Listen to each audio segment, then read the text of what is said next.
जय हिंद। आप सबका स्वागत करती हूँ मैं शशि द्विवेदी, आपके अपने ही चैनल जिसका नाम है शशि की पाठशाला।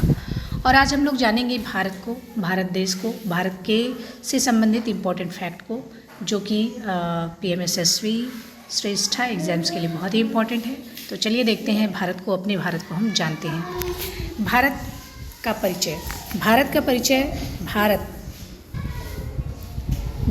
परिचय। भारत जिसे आधिकारिक रूप से भारत गणराज्य कहा जाता है, दक्षिण एशिया में स्थित एक विशाल देश है। एशिया कंटिनेंट में पड़ता है। एशिया महाद्वीप का एक हिस्सा है। विश्व का सबसे बड़ा देश और क्षेत्रफल की दृष्टि से 7वां सबसे बड़ा देश। भारत की अगर विशेषता हम देखें तो भारत की राजधानी नई दिल्ली है। राष्ट्रभाषा हिंदी है। संविधान में भारत की राजभाषा है। राष्ट्रीय ध्वज तिरंगा है। 3 रंग केसरिया, सफ़ेद, हरा, बीच में अशोक चक्र है। राष्ट्रगान जन गण मन, जिसको रविन्द्रनाथ टैगोर जी ने लिखा है। राष्ट्रगीत बंकिम चंद्र चटर्जी जी ने लिखा है। वंदे मातरम है। राष्ट्रीय पशु बाघ है। राष्ट्रीय पक्षी मोर है। राष्ट्रीय फूल कमल है।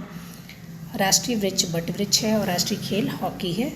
लेकिन यहाँ पर फेमस है, बहुत ज़्यादा लोकप्रिय है क्रिकेट, लेकिन राष्ट्रीय खेल हॉकी है।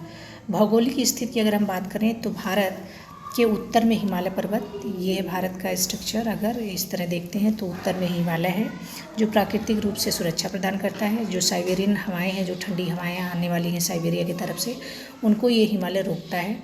दक्षिण में हिंद महासागर है, यहाँ हिंद महासागर है। पश्चिम में अरब सागर है, इधर अरब सागर है। और इधर है बंगाल की खाड़ी और अरब सागर। भारत की स्थल सीमा चीन, इधर है चीन, इधर है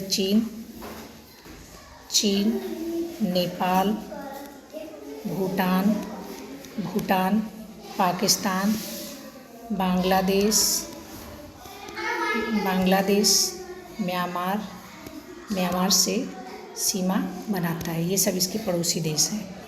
अगर हम भारत की सांस्कृतिक विविधता की बात करें तो भारत कई भाषाएं बोली जाती है। हिंदी और फारसी, उर्दू, अंग्रेजी, बंगाली, उड़िया, ये बहुत ढेर सारी भाषाएं बोली जाती हैं। कई धर्म, हिंदू, मुस्लिम, सिख, ईसाई, कई धर्म के लोग रहते हैं।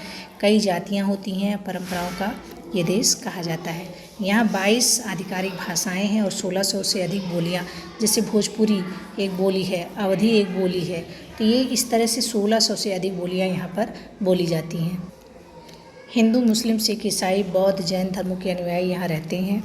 भारत का अगर प्रशासन हम देखें तो भारत एक संवैधानिक गणराज्य है।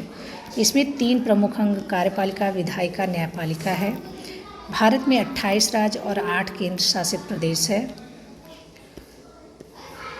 तो इस तरह से हमने भारत की प्रशासन और सांस्कृतिक विविधता, भौगोलिक स्थिति के बारे में देखा।